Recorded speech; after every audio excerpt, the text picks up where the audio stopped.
আসসালামু আলাইকুম। গত আড়াই মাস আগে মামার বায়োফ্লকে আমরা যশোর থেকে ভিয়েতনামে কই এনে ছেড়েছিলাম। কেজিতে প্রায় 3 থেকে 400 কই মাছ আমরা এনেছিলাম। এই মাছগুলি গত 2.5 থেকে 3 মাসে কি পরিমাণ বড় হয়েছে এটা দেখলে আপনি নিজেও অবাক হবেন। গত কয়েকদিন এই মাছগুলি দেখার জন্য যাওয়ার কথা ছিল, কিন্তু সময়ের অভাবে যাবো করে আর যাওয়াই হয়নি। প্রতিদিন কৃষিকাজের পাশাপাশি নিজেদের খামারের কাজের চাপে আমরা কোথাও বের হতে পারিনি। একটু অসুস্থতার কারণে আজকে বাসায় ছিলাম, যে কারণে ভাবলাম যে আজকে গিয়ে মাছগুলি দেখে আসি। সাথে করে মাছ আনার জন্য একটা খালুই নিয়ে গিয়েছি। এই খালুইতে করে মাছগুলি নিয়ে আসবো, যদি পছন্দ হয়, যদি সাইজে অনেক বড় হয় আলহামদুলিল্লাহ। তো এখানে আসার পর মাছ ধরার জন্য মূলত আমাদেরকে প্রথমে যেটা করতে হবে সেটা হচ্ছে এই বায়োফ্লকের পানিটাকে কমিয়ে ফেলতে হবে, অর্থাৎ পানিকে বের করে ফেলতে হবে। এই বায়োফ্লকের মধ্য থেকে পানি বের করার জন্য যে পাইপটা থাকে, ওই পাইপটার মধ্যে আমরা একটা ফিতা পাইপ লাগিয়ে দিয়েছি, যাতে করে এই পানিটা একেবারে দূরে গিয়ে পড়ে, এখানে পরে নষ্ট না হয় জায়গাটা। এখন আমাদেরকে বেশ কিছুক্ষণ পর্যন্ত অপেক্ষা করতে হবে। এই পানিটা যখন কমে যাবে তখন এটার মধ্যে নেমে একটা নেট দিয়ে তারপর মাছগুলি আমরা ধরার চেষ্টা করবো এবং দেখবো মাছগুলি কেমন সাইজ হয়েছে। আলহামদুলিল্লাহ আমরা অপেক্ষা করছিলাম পানিটা কমার জন্য। মামার এখানে একটা কবুতর আছে, একেবারে শিকারি কবুতর। এর মা বাপ যা ছিল সবগুলাকে হচ্ছে যে আমাদের এখানে কটা বলে, এই কটায় নিয়ে গিয়েছে। কবুতরের খোপটা একেবারে খালি হয়ে গেছে। এই একটা মাত্র কবুতর ছিল যেটাকে ওরা পেলে পুষে তারপর শিকারি বানিয়ে ফেলেছে, বিশেষ করে মামা এটাকে করেছে।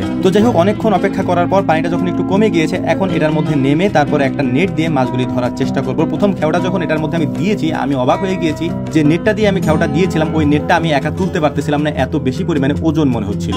একটা বিষয় আমি আপনাদেরকে এখানে বলি, সেটা হচ্ছে অনেকেই বায়োফ্লক করে লস করেছেন বা এটার থেকে আশানুরূপ ফল পাননি। তার অনেক সময় অভিযোগ করেন যে ভাই বায়োফ্লকে তো লস হয় বা এরকম বিষয়গুলো অনেকে বলে থাকেন আর কি। তো তাদের উদ্দেশ্যে বলবো, ভাই ব্যবসা করার জন্য সব থেকে যেটা জরুরি সেটা হচ্ছে ধৈর্য, এবং এই ধৈর্যের পাশাপাশি যদি আপনি সঠিক পরিকল্পনা করতে না পারেন তাহলে আপনি লস করবেন। এটা খুবই স্বাভাবিক একটা ব্যাপার। এর পাশাপাশি যখন আপনি কোনো খামার করবেন আর ওই খামারে প্রথমবার লস হবে না, এটা খুবই অস্বাভাবিক একটা ব্যাপার। এটা হবেই। যেমন উদাহরণস্বরূপ যদি আমি আপনাদেরকে বলি, আমরাও কিন্তু বায়োফ্লকের মতো করে হাউজে মাছ ছেড়েছিলাম, কিন্তু আমাদের মাছ তেমন বড় হয়নি। আমারটা কিন্তু ঠিকই হয়েছে। আমাদেরটা কেন হয়নি এটা যদি আমি আপনাদেরকে এক কথায় বলতে যাই, তাহলে আমাদের হচ্ছে সমন্বিত খামার, যে কারণেই হচ্ছে ওই ছোট্ট একটা হাউজের তেমন একটা দেখভাল আমাদের করা হয়নি, সঠিকভাবে পরিচর্যা করা হয়নি। কিন্তু মামা এক্ষেত্রে একেবারে 100% সময়ও দিয়েছেন। এর পাশাপাশি এটাকে যত্ন করেছেন প্রপার ওয়েতে। এর চিকিৎসা বলেন, তারপর খাওয়া দাওয়া বলেন, সবকিছু মেনটেন করেছেন, যে কারণে ফলটা সে খুব ভালো পেয়েছে আলহামদুলিল্লাহ। যে কোনো খামার প্রথমবার করলে লসের সম্ভাবনা থাকে, পরবর্তীতে যদি আপনি ওই অভিজ্ঞতা নিয়ে দ্বিতীয়বার করেন, ইনশাআল্লাহ আমাদের যতটুকু অভিজ্ঞতা বলে সেটা হচ্ছে যে আপনি সফল হবেন। কারণ আপনি যদি বুদ্ধিমান হন তাহলে প্রথমবার করা ভুলগুলি দ্বিতীয়বার খামার করার ক্ষেত্রে আপনি আর করবেন না। সেক্ষেত্রে আপনি খুবই সতর্ক থাকবেন। এজন্যই মূলত সফলতার চান্সটা বেশি থাকে। আর হ্যাঁ, আমি আপনাদেরকে আবারও বলছি, আপনি যে কোনো খামার করেন না কেন, প্রথমে একেবারে অল্প দিয়ে শুরু করেন, তারপর আস্তে আস্তে দেখেন এটা থেকে আপনি সফলতা পান কিনা। যদি পান